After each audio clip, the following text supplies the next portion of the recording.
Merry Christmas, everybody. I'm Brad. I haven't showered in 2 days. Will today be the day? Let's talk about the game. Elbow, forearm, he's going to be down. The result of the play is a touchdown. And then the flag that was thrown on this was picked up.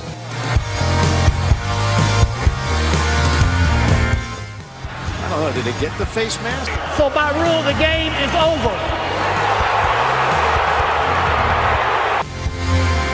The Lions Hangover. All right, thanks for joining me on the Lions Hangover podcast.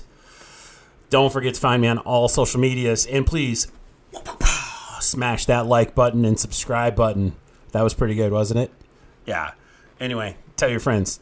Don't forget, you can also find me on Spotify if you're looking at my pretty face. And if the only thing you're doing right now is hearing this sexy voice, you can also see this pretty face on YouTube. So, viewer discretion is advised, though. Sometimes I'm too hot, for the camera. But we're not here to talk about my vanity issues. We are here to talk about the Detroit Lions getting destroyed by the Carolina Panthers yesterday, Christmas Eve, with a score of 37-23. It was a disappointing game, disappointing loss. Of course, the Lions really could have used it, but they're not completely eliminated from the playoffs yet. I believe their chances are down to 25% of making the playoffs. I did see something today where if they win out and they finish the season at 9-8, their playoff chances will be 75% that they'll make the playoffs. So that's something to be optimistic about. But let's get into the game. I know it was cold in Carolina, and I've seen a lot of reports that the players were complaining about the field and how hard the turf was, and it was like playing on concrete. I got to say, I don't care. Like, you can't have excuses when there's two teams out there. Carolina had no problem running the ball. They had no problem stopping the run. They had no problem passing. I mean, Darnold didn't kill us, but he played fairly well. Now, I know Jared Goff statistically played well. It still wasn't an overly exciting game for what his stats look like. You would think that it was a better game, but it wasn't close at all. And some of that is because of the defense. Lions could get nothing established on the ground. Their leading rusher today yesterday, I guess I should say, was Jared Goff. They only ran the ball 17 times, and that's because they were playing from behind most of the game. Jared Goff had that fumble when they were in position to score. They were in the red zone, and he fumbled. I don't know if you want to say it was his fault or maybe Ragnow's fault or maybe the fact that Jared Goff was wearing gloves.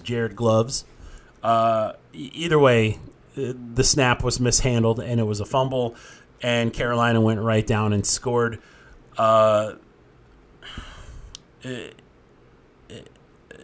With Jared Goff being the leading rusher, though, he did have 3 carries for 15 yards, 5 yards a carry.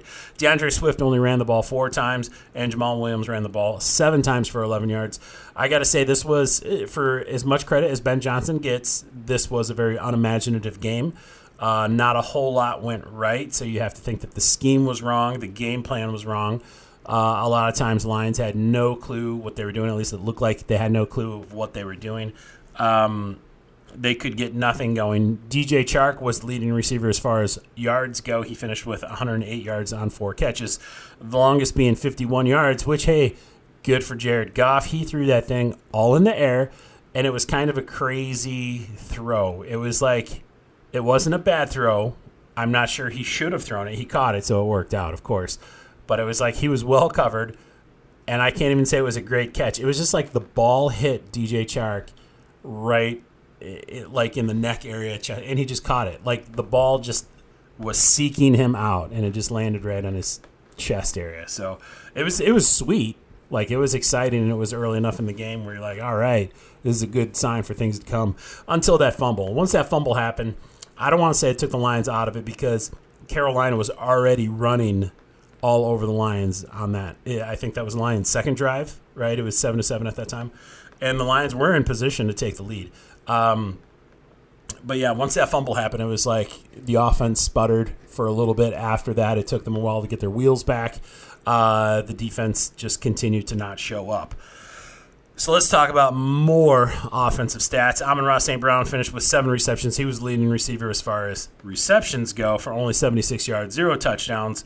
And then you also have to talk about Shane Zylstra, who caught the ball 5 times, and he had 3 touchdowns, which was pretty amazing. So he was the leading receiver if you want to go by touchdowns. So it's life is about variety.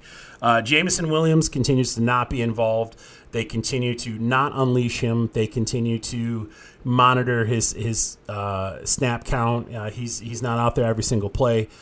Not only do they need to get him more involved, they need to figure out a way to include him and include Amon-Ra St. Brown and include DJ Chark. It seems like for the most part, St. Brown gets his catches, and then it's like you forget about DJ Chark, or DJ Chark will get, his yardage, and then you can see that it affects St. Brown, because St. Brown was getting like 10 or 11 catches, and 100 yards a game and stuff. And just there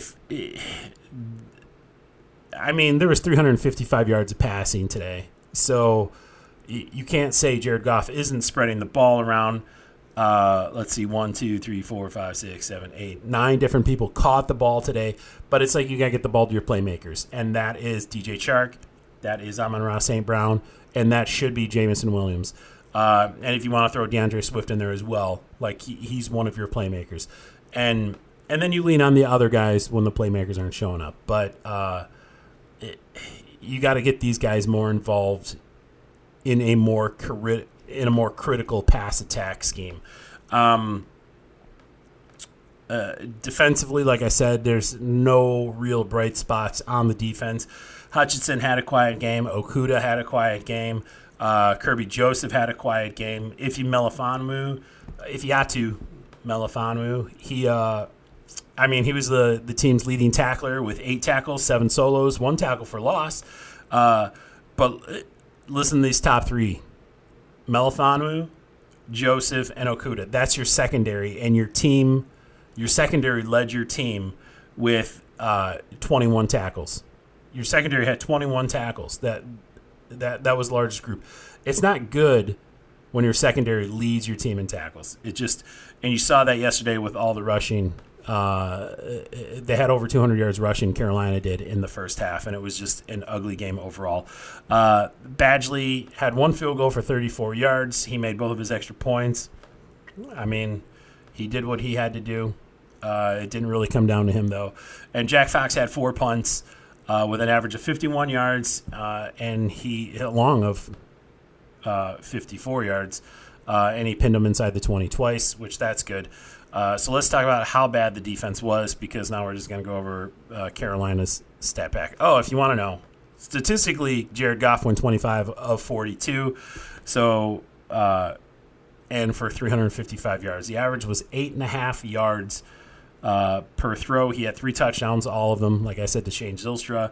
His quarterback rating was 110.7. So let's compare it to Sam Darnold. 15 of 22. He only missed 7 receptions today. It was pretty easy for him. There was no pressure on him whatsoever. He recorded no sacks. Goff was sacked twice. His quarterback rating was a 121.4. So he did what he had to do. He didn't kill us. What did kill us, though, was Deonta Foreman, who ran the ball 21 times for 165 yards, and Chuba Hubbard, who ran the ball 12 times for 125 yards. Sam Darnold also had 6 rushes for 19 yards and a touchdown, and Raheem Blackshear ran the ball 3 times for 3 yards with a touchdown. So he's obviously the short yardage guy. DJ Moore, 5 receptions, 83 yards, 1 touchdown. It seemed like I spoke about this a little bit last week if you guys watched the show. As disappointing as this is, it was I don't want to make excuses for Lions, but it was bound to happen, right? It is hard to win 7 out of 8 games. Teams just don't do it. How many teams started off the season 7-1? Like 3, maybe 4 out of 32. So it's rare. No matter who you're playing, it takes a lot to stay focused. It takes a lot to be prepared. And maybe something like the weather is just that small little factor that throws people off their game. So it's and I really hate making excuses because Carolina played on the same field. They played in the same weather. The sun was shining. What else do you want? It was cold and miserable here and windy and kind of snowy, depending on where you're at. There was a lot of snow. But overall, just not a good game. And it's like they talked about it all week. Jared Goff hasn't been sacked in 2 or 3 games. He hasn't had a turnover in like 6 games.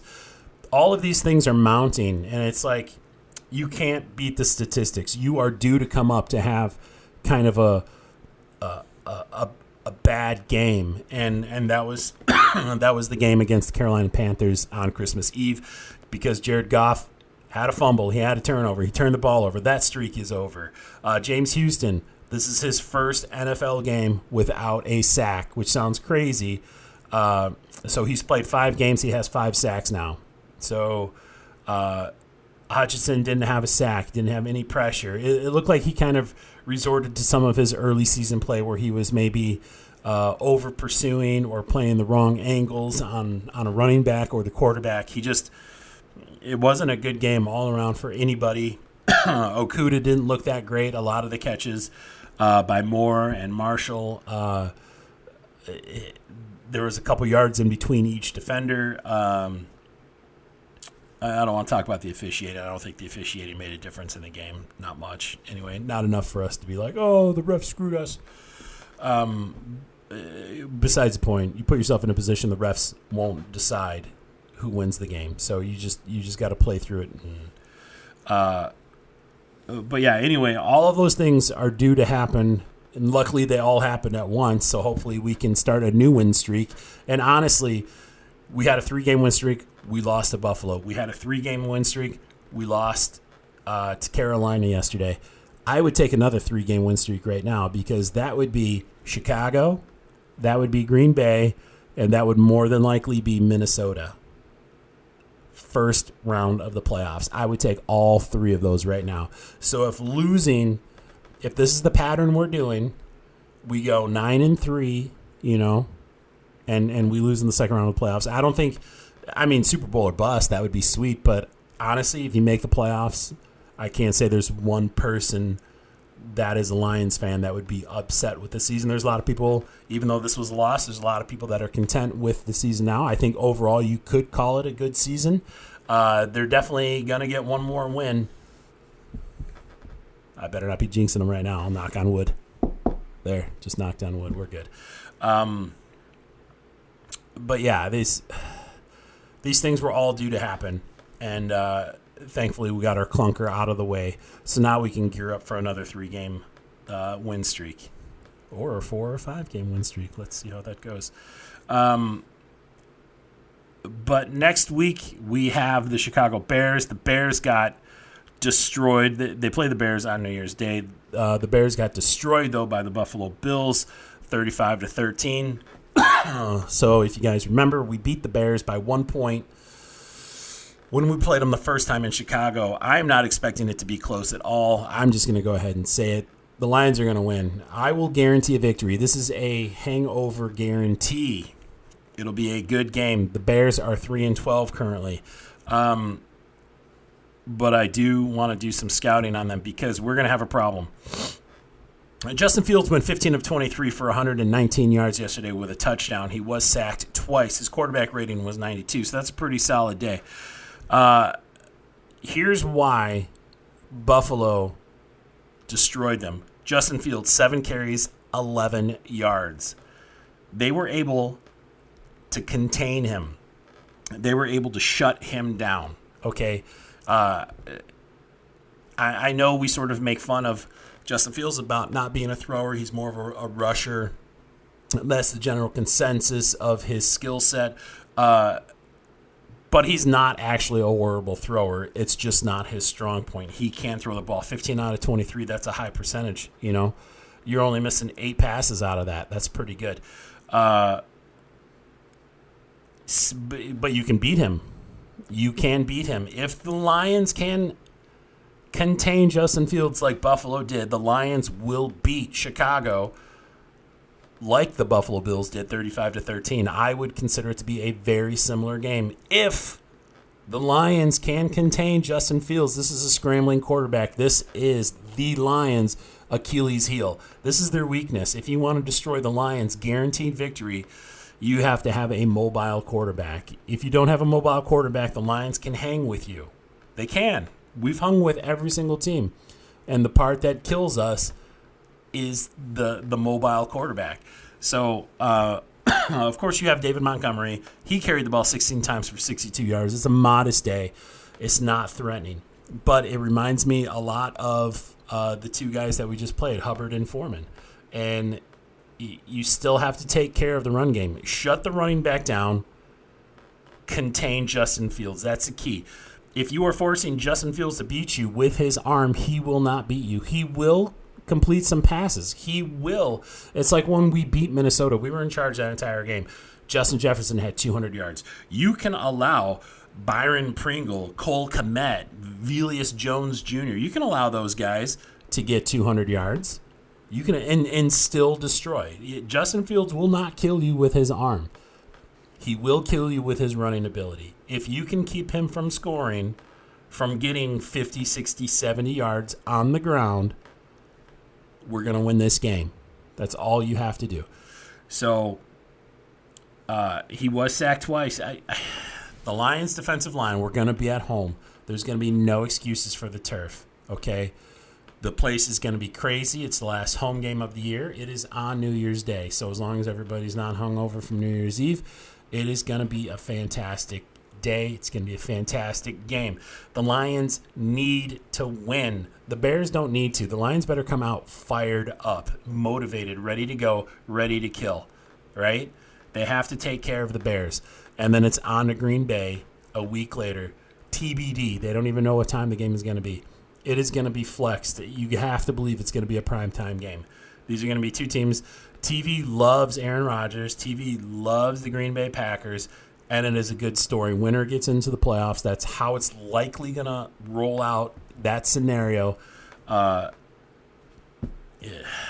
Man, I feel like I've just rambled and jumped all over the place, but that's how it's going to be. I don't really want to talk about Green Bay right now. They did win today. Miami put up a stinker. They play Minnesota next week. Minnesota can beat Green Bay. It would be great if somebody else did our work for us, but regardless, the Lions have to win out if they think they have a shot at the playoffs. They can win out, but they can't put up a game like they did yesterday in Carolina, no matter the excuses, because guess what? The frozen tundra is going to be frozen in January. It's highly unlikely. I know 50 degrees is coming this weekend for us, but it's highly unlikely that it's going to be 50 degrees in Green Bay in 2 weeks. So it's going to be frozen. It's going to be frozen tundra. That's why they call it the frozen tundra. It is going to be a rock-hard ground. Learn to play on it. Figure it out. You need to. But that's enough about Green Bay. I don't care. We'll talk about Green Bay the second half of next show. Other than that, I'm kind of down because it's a loss, but, overall, it's still been a good season. I do have to call out the same old Lions fans. Stop it. Every team loses, and just because one team has a reputation, this was not a same old Lions loss. Like, the same old Lions loss is the field goal on from Justin Tucker, like last year. The same old Lions is getting destroyed by the refs when they call an invisible face mask call against Aaron Rodgers. That is same old Lions. That is that mentality. And for you to keep thinking every time the Lions lose, you have to call them the same old Lions, that's just stupid. Because every team loses. There's been two teams in 55 years that have gone undefeated. 50 years, actually, right? It was 1972 Dolphins and the 20-something Patriots. Two teams have gone undefeated. Every team loses. It's not like you say, oh, the same old Dolphins or, oh, the same old Bears. Like, no. Like, it's just stupid. It kills me. Maybe you guys think you're being funny. Some people. I don't know. It's not the same old Lions. Anyway, that's my little rant on the same old Lions. But it's happy time now. It's Christmas. I hope you guys are being safe. And thanks for watching, subscribing, telling your friends about me. I'm going to go. Oh, wait, no. Don't go yet. Almost forgot. We got to do something cool. Let's do game aspirins, right? everybody's got to take their pill, especially after a loss. So, game aspirin. Well, the first one's obviously going to be Shane Zylstra. His 3 touchdowns, even though the last one was kind of garbage time touchdown. The first one was critical. The second one was, hey, keeping us in the game. And the third one is, just piling on. So he had 3 touchdowns. Good for him. Next, game aspirin, I'm going to throw to Jared Goff, who doesn't light my fire, but statistically he had a great game, and he's not the reason we lost. So he gets the second game aspirin. And the third game aspirin I would give to DJ Shark. Shark. I'm going to say Chark because it's a CH, and you make a ch sound with that. For his 4 receptions, 108 yards, and his longest being 51 yards. So those are my 3 game aspirin guys. If you feel left out, Detroit Lions, and you're like, oh, I wanted a game aspirin, play harder, and you'll get a game aspirin next week. I do have to give kudos to Khalif Raymond. Last week, he should have got a game aspirin, and I forgot. So I'm sorry, Khalif, not that you watch my show, but, just want you to know, I recognize your efforts, and you're the man. So, all right, Merry Christmas, everybody. I will speak to you next week on New Year's Day after the Lions beat the Chicago Bears.